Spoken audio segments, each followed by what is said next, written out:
Tinawag naman ng Malacanang na pamumulitika ang pagbanggit ng depensa ni dating Pangulong Rodrigo Duterte kay Pangulong Bongbong Marcos sa confirmation of charges hearing. Wala anyang kaugnayan ang palasyo sa kaso sa ICC, lalo't hindi pa Pangulo si Marcos nang mangyari ang mga krimen, pati ang simula ng investigasyon nito. Nakatutok si Ivan Mayrina. President Ferdinand Marcos Jr. set out to neutralize Rodrigo Duterte and his legacy. Sinabi ito ng abogado ni dating Pangulong Rodrigo Duterte na si Nicholas Kaufman sa confirmation of charges hearing ng Pre-Trial Chamber 1 ng International Criminal Court tungkol sa patagong pagtulong umano ng administrasyon ni Pangulong Bongbong Marcos sa ICC para sa kaso ni Duterte.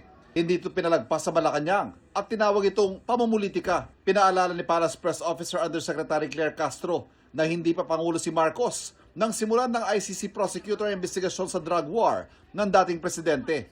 Ang mga krimen di umano naganap ay 2011 hanggang 2019. At that time, hindi pa Pangulo si Pangulong Marcos Jr. At lahat yan, nasaan ang depensa niya dyan?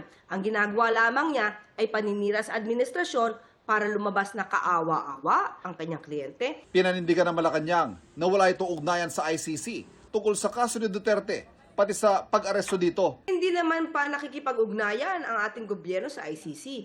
Ang ipinatutupad natin mismo ay ang ating batas, yung RA 9851, Section 17, at ating pakikipag-cooperate, pakikipag-coordinate sa Interpol. So wala namang hindi tinutupad ang Pangulo. Sinagot din ng palasyong alegasyon ni Kaufman na may usapan umano para maaresto si Duterte at may kausap ang Pangulo na silent supporter. Una-una, hindi nga niya napangalanan kung sino yung kausap, saan kausap, anong pinag-usapan. Sabi natin, parang ito na yung linyahan ng kanyang mga kaalyado. Lagi nagiging source ng fake news, nagiging ganyan na si Atty. Pahid Kaufman. Para siyang writer ng isang nobela na para to appeal. This is definitely an appealing to the emotions of the Filipino people. Ang layo ng confirmation of charges hearing para malaman ng ICC Pre-Trial Chamber 1 kung may sapat na ebidensya para ituloy sa paglilitis ang 3 counts ng murder as a crime against humanity na nakahain laban kay Duterte sa ICC.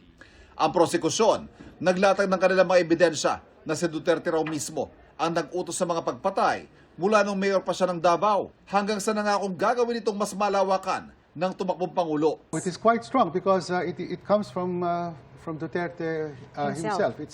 It's almost like an admission against interest, and except that in this case these are not admissions before the court but public statements by Duterte.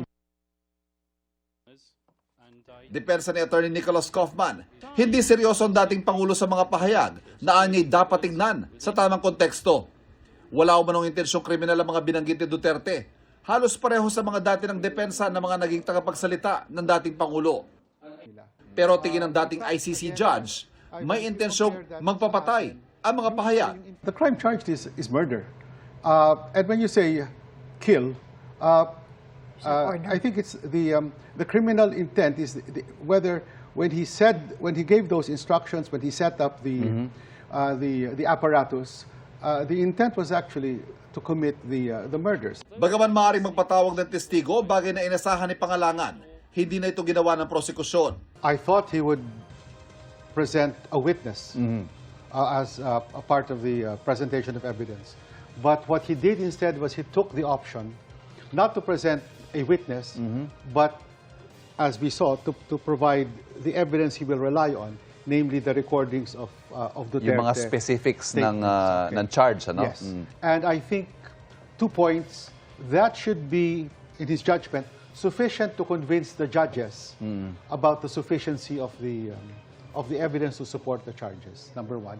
And number 2, I think he is reserving his ammunition for the trial proper. Ang pinatunayan anya sa unang araw ng pagdinig ay hindi lang ang intensyon sa krimen.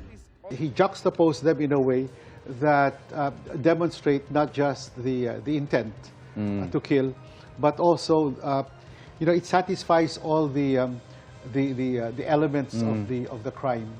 That it should be part of a common plan, that it should be a part of a widespread commission of the crime against humanity, of murder, that he knew of that plan. Tungkol naman sa depensa, mahalaga raw para kay Pangalangan ang ginawang pagpresenta ng mga Pilipinong abogado ni Duterte sa korte. I think it is significant that Kaufman, when he presented himself before the court, listed them as counsel, because until then there was no entry of appearance anyway. Okay. From the six lawyers. So for me, it is significant. I'm glad that he noted the participation of Filipino lawyers in the defense for Duterte. It lends legitimacy to the proceedings, and again, the fundamental principle of the court is that it will give the accused his day in court. Interesado rin daw si Pangalangan na makita kung paano sasalagin ng depensa ang sariling mga salita ni Duterte na ginagamit ng prosekusyon laban sa kanya. How do they rebut all these statements by Duterte himself? I mean, he was president. He was fully caught on camera. He was caught in interviews. The defense counsel himself said he's not calling witnesses. He will just destroy the evidence presented by the Correct. By the prosecution. And as he already, he telegraphed his punches. Sabi niya na kung meron mga statements si Digong, ipapakita niya na in that same speech, meron namang kumambyo naman, kumbaga. Para sa GMA Integrated News, Ivan Mayrina nakatutok, 24 oras.